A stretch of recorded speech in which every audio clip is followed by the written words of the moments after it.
പ്രതിപക്ഷം അധികാരത്തിൽ വന്നാൽ അയോധ്യയിലെ രാമക്ഷേത്രം തകർക്കുമെന്ന് പ്രധാനമന്ത്രി നരേന്ദ്രമോദി. അയോധ്യയെ സംബന്ധിച്ച കോടതി വിധി അട്ടിമറിക്കാൻ ശ്രമിച്ചവരാണ് കോൺഗ്രസ്. യുപിയിലെ ബാരാബങ്കിയിൽ തെരഞ്ഞെടുപ്പ് റാലിയിലാണ് രാമക്ഷേത്ര വിഷയമുയർത്തി പ്രതിപക്ഷ സഖ്യത്തെ പ്രധാനമന്ത്രി കടന്നാക്രമിച്ചത്.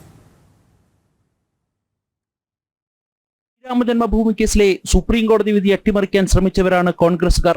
കോൺഗ്രസ് ഉൾപ്പെടുന്ന പ്രതിപക്ഷ സഖ്യം അധികാരത്തിൽ വന്നാൽ അയോധ്യയിലെ രാമക്ഷേത്രം അവർ ബുൾഡോസർ ഉപയോഗിച്ച് പൊളിക്കുമെന്നും ബാലരാമന്റെ വിഗ്രഹം വീണ്ടും ടെന്റിലേക്ക് മാറ്റുമെന്നും പ്രധാനമന്ത്രി ചൂണ്ടിക്കാട്ടി. അതേസമയം ബുൾഡോസർ എവിടെ എങ്ങനെ ഉപയോഗിക്കണമെന്ന് യോഗി ആദിത്യനാഥിൽ നിന്നും പഠിക്കണമെന്നും പ്രധാനമന്ത്രി കൂട്ടിച്ചേർത്തു. सपा कांग्रेस वाले सरकार में आए तो रामलला को फिर से टेंट में भेजेंगे और मंदिर पर बुलडोजर चलवा देंगे। क्या योगी जी से यही सीखना है क्या? अरे जरा योगी जी से ट्यूशन लो, बुलडोजर कहां चलाना कहां नहीं चलाना। പാകിസ്ഥാൻ ഭാരതത്തിൽ നടത്തിയ അക്രമങ്ങൾക്ക് കോൺഗ്രസ് ക്ലീൻ ചീറ്റ് നൽകുകയാണ്. ഒടുവിൽ കാവി ഭീകരത എന്ന് മുദ്രകുത്തി ജനങ്ങളെ തെറ്റിദ്ധരിപ്പിക്കുകയാണ് കോൺഗ്രസ് എന്നും പ്രധാനമന്ത്രി കൂട്ടിച്ചേർത്തു.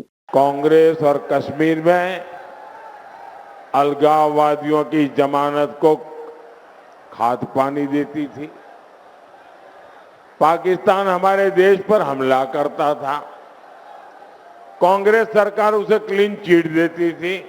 യുപിയിലെ ബാരാബങ്കിയിലും ഫത്തേപൂരിലും നടന്ന തെരഞ്ഞെടുപ്പ് പൊതുയോഗങ്ങളിൽ കോൺഗ്രസിനും സമാജ്വാദി പാർട്ടിക്കുമെതിരെ രൂക്ഷ വിമർശനങ്ങളാണ് പ്രധാനമന്ത്രി ഉയർത്തിയത്. ജനം, ഡൽഹി.